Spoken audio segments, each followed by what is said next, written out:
My name is Brittany Grant. I'm the Director of Business Development at The Hill, and I'd like to welcome you to this morning's event, Affordable Housing and the American Dream. First, I'd like to thank our sponsor, Wells Fargo, for underwriting this morning's program. For many Americans, particularly African Americans and Latinos, the process of buying a home presents more challenges than usual. Studies show that the rates of minority home ownership continue to lag significantly behind those of their white counterparts. What can be done to combat the racial inequalities that continue to pervade the home buying process? What policies can leaders in Washington and those in the private sector put in place to help ensure that every American can have an equal chance of owning a home, a long considered central pillar of the American dream? This morning, during National Home Ownership Month, we will be joined by a pair of congressional leaders on these issues, as well as a panel of thought leaders in the housing space. We will also hear from Dr. Ben Carson, Secretary of Housing and Urban Development, via a video interview to learn more about the administration's work to make housing more accessible and affordable for all Americans, regardless of their background or zip code. But before we kick things off, a few housekeeping notes. In addition to our audience here in the museum, we are live streaming on thehill.com, as well as the Hill's Facebook page. So please keep your phones on silent throughout the program, but we encourage you to engage in the conversation on social media. You can do so by following us on Facebook, Twitter, Instagram, and LinkedIn at The Hill Events, and join the conversation using the hashtag #TheHillAffHousing. We will be taking questions from the audience during the program, so please be sure to look out for members of our team with handheld mics. And finally, you will receive an electronic survey following the conclusion of today's event. At The Hill, we are always eager to hear how we can make our events more dynamic, so I encourage you to take a few moments to provide your feedback on today's program. So with all of that said, let's dive right in. It is my pleasure to welcome Congressman Emanuel Cleaver and Steve Stivers, co-chairs of the Congressional Public Housing Caucus, for a conversation on bipartisan efforts on Capitol Hill to make housing more affordable for minorities. Congressman Stivers, a Republican representing Ohio's 15th Congressional District, currently serves on the Financial Services Committee. Throughout his 4 terms in the House, Congressman Stivers has focused on reforming our housing system and helping low-income families in their efforts to own a home. Congressman Cleaver, a Democrat representing Missouri's 5th Congressional District, has been a leading congressional advocate for federal affordable housing for minorities. Throughout his 7 terms in the House, Congressman Cleaver serves on the Housing, Community Development, and Insurance Subcommittee of the Financial Services Committee. Joining the Congressman on our stage is Steve Clemons, the Hill's editor-at-large. Steve, over to you. Good morning. Am I on? Yes, I'm on. Hey guys, how are you? Good to see you. Good morning, Steve. Good morning. Good morning. Good morning, Mr. Chairman. Let me ask you, Steve, Congressman Stivers, to start off, telling us whether you believe in the notion that there is an affordability of housing crisis today. There is an affordability crisis and a supply crisis. So I live in Columbus, Ohio. What's the DEFCON level? It's pretty high. So I live in Columbus, Ohio. We just became a larger city than San Francisco. We have 50,000 units short in Columbus, Ohio today, and we have between 10 and 25,000 people moving in every year. So the crisis is bad and getting worse. And for people that need workforce housing, affordable housing, it's worse, because the developers are building more expensive units, both multifamily and single family, but it's hard to build affordable housing because of lots of constraints, including some driven by our local communities. So I don't mean anything facetious by this, but isn't that a sign of success? It's good, except if you don't have access to housing, then it's a problem. And we are victims of our success in some ways, but also the housing stock and the supply and home building has never rebounded from 2008. So, we are not building as much new stock as we used to. And in the affordable space, we need a lot of innovation. I just was last week at the Innovative Housing Showcase. Did anybody go to that on the mall? Yeah, it was great. We were just talking about it. It was really cool. Did anybody see the tiny home and living in the opportunity to live in a shipping container, which didn't sound too exciting until I got inside it? And some of the manufactured housing that looked really good, but it was really affordable. And so I think there are some innovations going on that can help with it.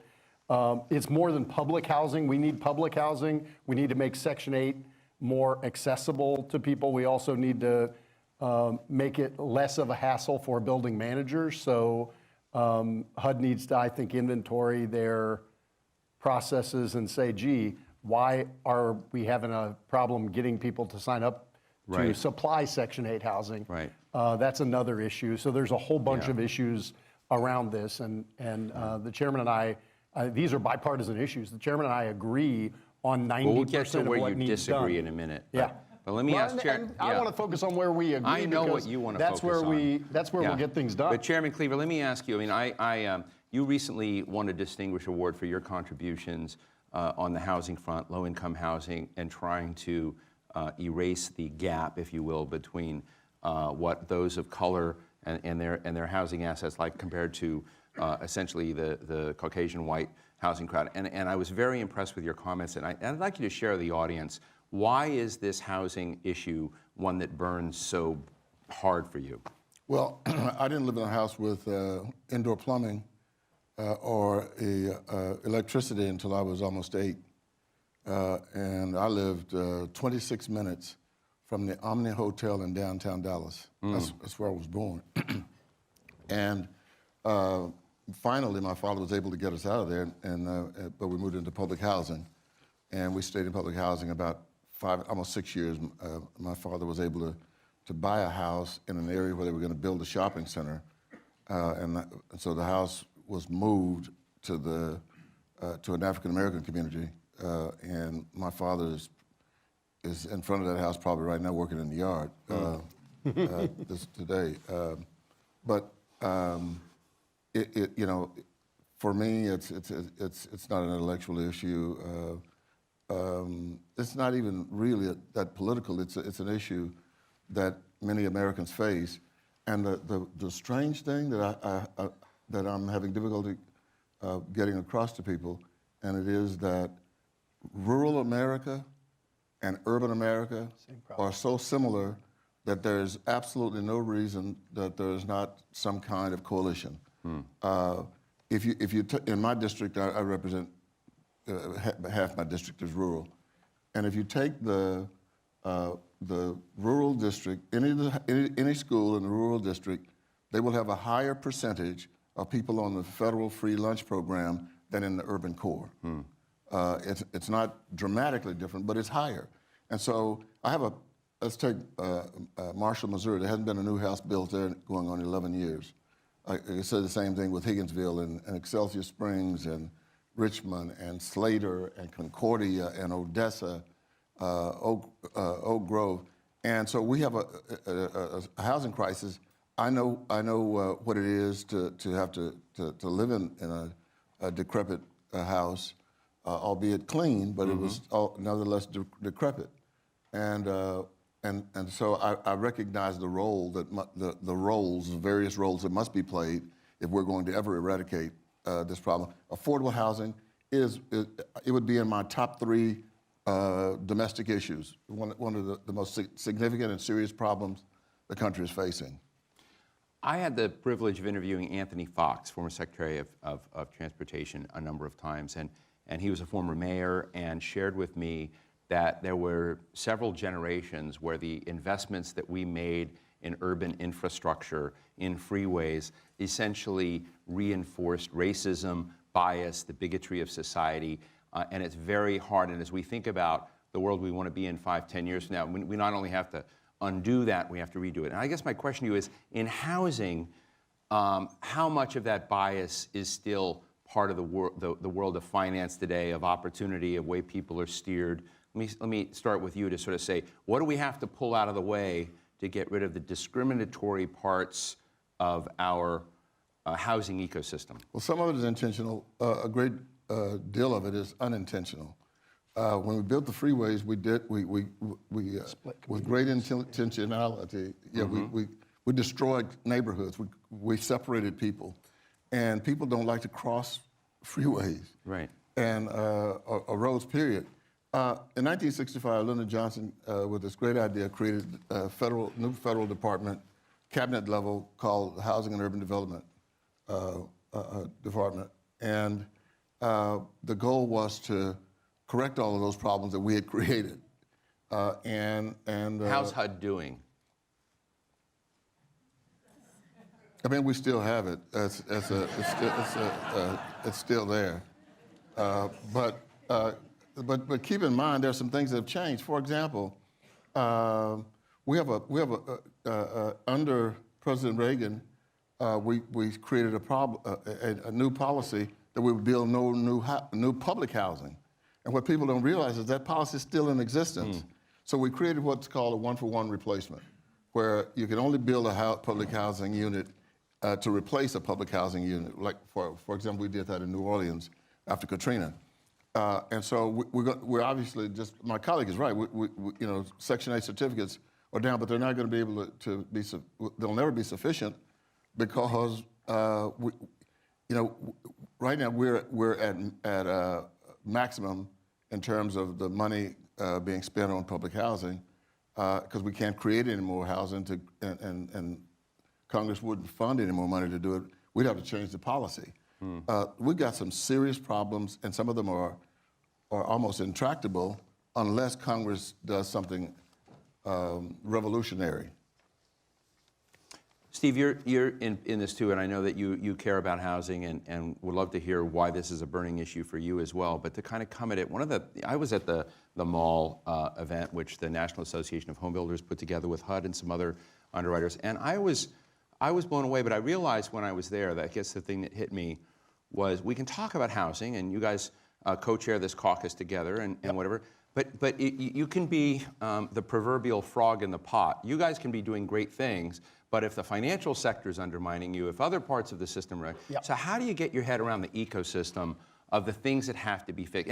Or am I wrong? Can the Housing Committee and can what you guys are doing, you know, sort of lead in a way that forces these other jurisdictions to play along? Or do you have a frog in the pot problem? I think it is an ecosystem, but I think we can lead, and I think we can use our bully pulpit and other things. You know, I think one of the big problems in affordable housing is the finance system, and the people who have not had access to credit, don't have credit, will never get credit because the way the credit scoring system works. And there's some new innovations that get people scores based on the things they already have, like utility bills and cell phones and whether they pay those on time, to start to build a credit score that today your traditional credit score doesn't count those things. And so if you've never had credit, you can never get credit, which is problematic at best for millions of Americans. So you see a tilt in the right direction. It's starting to move in the right direction, but those alternative scoring systems are still not mainstream yet. And so I think it's something that we have to, it's one of the big things I think we have to work on. And we learned in 2006, 7, and 8, not everybody is ready to buy a home, and we shouldn't assume that everybody's ready. Joyce Beatty and I have a bill that'll be marked up this week. It's Joyce's bill, and I'm a co-sponsor, that will encourage anybody that's getting an FHA underwritten loan to get credit counseling ahead and get home counseling, sort of financial literacy training, and then give them a discount for that on their upfront cost of their FHA guarantee, which I think is a good policy. It's something that will encourage people to be an informed homeowner, understand what they're getting into, which is really, really important. So I think we've got a lot of work to do to help people be ready, but we also have to make sure the ecosystem allows people to use it as a ramp. When the stairs are, 6 feet tall, it's hard to climb a 6-foot stair. We need to make it a ramp or stairs that people can walk up so that we can allow people to improve their station in life. That's what I think we need to do to fix the housing finance system so that it's more inclusive for a lot of people. Mr. Chairman, if you were to move 3 needles in this equation of home ownership, and whether they're in your jurisdiction or not, although everything's in your jurisdiction, you get to do anything you want as a House member, I think. But beyond your committee, or in your committee, what are the 3 things you can do to move the needle on this topic so that we're celebrating inclusive home ownership in this country rather than lamenting where we are? I think, first of all, I need about 42 more Stivers. And then I think and I'm not being funny. I actually think we need some people who have fresh vision about housing and a fresh and clear picture. Number two, this problem is not going to be resolved without multiple jurisdictional cooperation. We've got to have the federal government involved, we've got to have the state government involved, and we've got to have the local government. Federal government, LIHTC, we've already reduced the amount of money that could be used in low-income tax credits, the tax bill actually reduced the number, the amount of money that's going to be available. Effectiveness of the rate, right? Yes. Because the tax rate went down, so the leverage is less. And then we have the Housing Trust Fund, which comes out of the FSHA, Federal Housing, the parent company, parent entity for the GSEs, for Fannie and Freddie. They take money out of that, and it's divided around the country in what's called a housing trust fund. So we got to have LIHTC, we have to have the housing trust fund, and frankly, we've got to put more money in the community development block grant program because, as a former mayor, it's the most flexible amount of federal dollars you can get, and most of it will go for housing. And then we've got to deal with the whole gentrification issue. I'll tell you something very quickly. One term before Charlie Rangel retired, I organized a group of people to go to New York to campaign for him. And so I got early in the morning, a number of members of Congress up there, and we were walking all over Harlem. So I'm over talking to a group of guys sitting around, and I introduced myself, and one of them actually knew my cousin, so I became important quickly. Eldridge, he was a former Black Panther, so he knew Eldridge. So we started off good friends. So I said, guys, we got to get up. Everybody's got to turn out and vote for Charlie Rangel. So this guy says, well, I'm not voting for him. And I'm stunned. And I said, why? And he said, look at Harlem. And I said, it's looking good to me. And he said, that's what I'm talking about. He said, Bill Clinton's office is right down the street here. And he said, we can't afford to live here anymore. And he said, no, I'm not voting for Charlie Rangel, anybody. So you go back to the point earlier, I mean, people are getting pushed out of communities, and so they're becoming angry at what many would call progress. So what do you do to balance that? You know, the former mayor of Dallas who just stepped down, Mike Rawlings, I used to talk to him about what his dashboard as a mayor was, and he went and, actually he didn't have one the first time I interviewed him. The second time he had an electronic dashboard, and one of the things he built in were real estate prices in South Dallas. And he says, I know I'm doing my job right when real estate prices in South Dallas are rising, which means I'm creating demand, I'm creating investment, I'm getting people to come in more, but that leads to the gentrification problem. Yes. So how do you solve both, raising a community, but then also looking at how you create incumbent affordability? Mm-hmm. Yep. And I think we may have misdiagnosed the problem slightly. The chairman and I may disagree on this part, Finally. but I think the problem is not gentrification. The problem is minority home ownership. Right. If you're a homeowner in a gentrifying neighborhood, you do well as the neighborhood gentrifies. The problem is because home ownership is so low in those areas, people get pushed out. If we can encourage and allow for home ownership in those areas, then as neighborhoods get improved, the property values go up, and the homeowners who happen to live there get equity. That's a great thing. That's the American dream. That's what we all believe in. So I think we may have misdiagnosed the problem slightly here, because gentrification is only bad when you don't own, and you got to pay the rent. Chairman Cleaver, where do you most disagree with this guy? Well, with the Kansas City Chiefs versus Cleveland, but I think many of you probably have seen these. If you're in your hometowns, there are signs up. We buy ugly houses. Right. That's like step one for gentrification, because somebody's living in a rundown house and somebody comes up and says, I'll pay cash tomorrow. Yeah, and they get and they're gone. Well, they come in and rebuild that house, and that person who moved out nor his cousin can move in it. That's right. And so what we have to do is, and this is where we have to have municipal government involved, because they approve the licenses and so forth. Right. They got to say, if you're going to build new housing anywhere in the urban core, and they can do it by zones, you've got to have a certain number of low to moderate income housing. We'll give you a permit.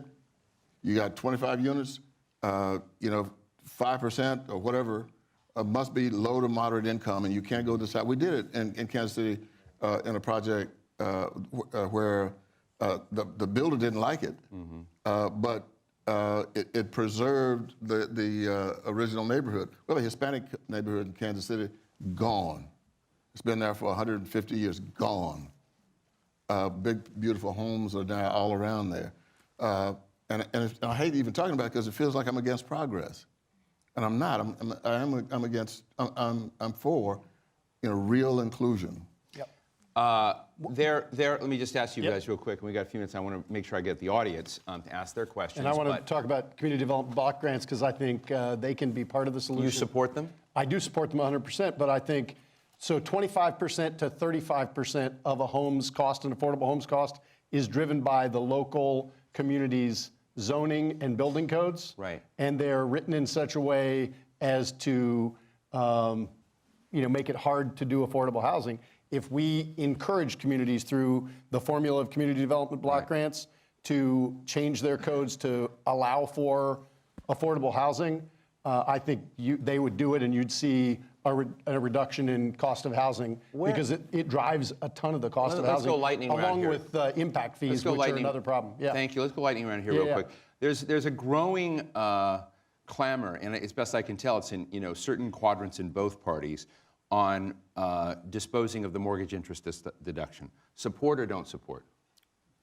Preserving it? Yeah, preserving it or killing it. Oh, we got to preserve it. Okay. I support preserving You it. preserve it, so you're there. And then on the issue of when I look at the price of housing today, and you kind of look at the various dimensions, a lot of people think, well, it's your construction teams or whatever. It also is regulation. It's also the price of Canadian lumber. It's also water-related regulations. By tariff, So I'm interested in, are you with the president on his trade agenda, which drives up a lot of the costs? No. Congressman Cleaver, are you with President Trump on his trade agenda? No. Okay, there we go. It's interesting. We just made news there, guys. And I would also ask, one of the things that really interests me is whether we're talking about, well, I love what you just said about preserving communities, and I actually strongly agree with you. On the other hand, I always worry when we're doing these events, we're talking sort of about yesterday's issues in a way. What is housing, brick and mortar? But as we look at everything in the future, part of it, you see software companies that used to make widgets that are now saying we're a data company.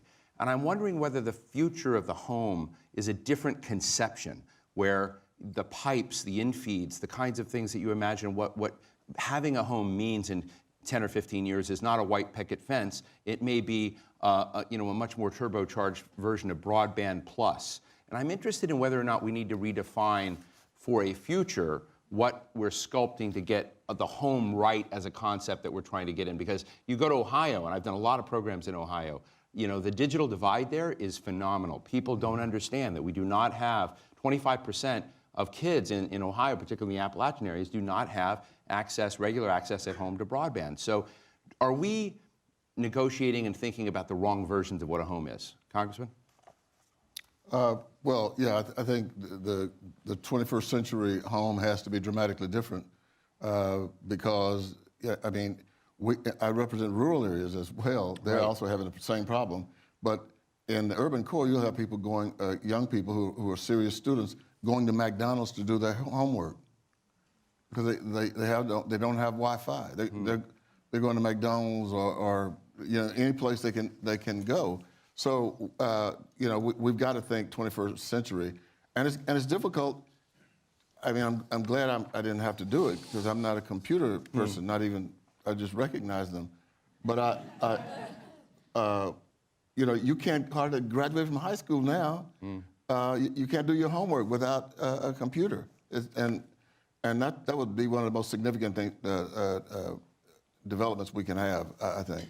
21st century homes. Steve? So I don't think it's our job to figure out what the housing of the future looks like. That's up to the marketplace. Our job is to build a flexible network that works no matter what the future of housing is.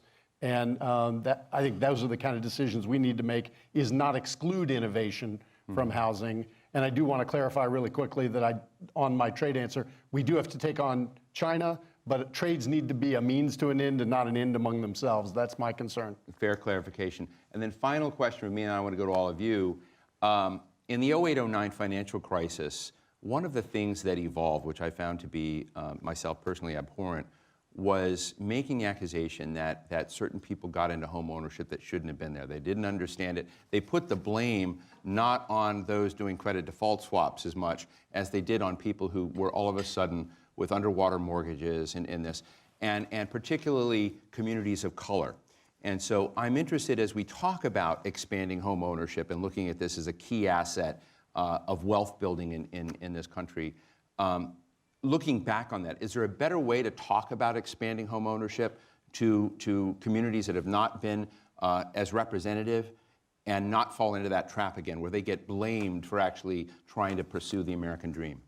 Well, yeah, I was unfortunately and painfully, I was there from day one through that crisis on the committee. And we had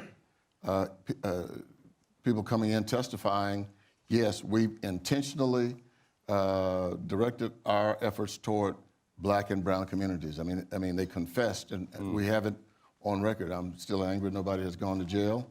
We almost wrecked the world economy. I'm getting off now, but that still bothers me.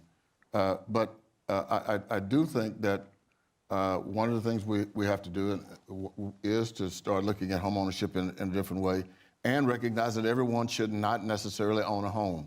I agree with that. Herman Jr., my cousin, I wouldn't sell him a home. I wouldn't give him a home.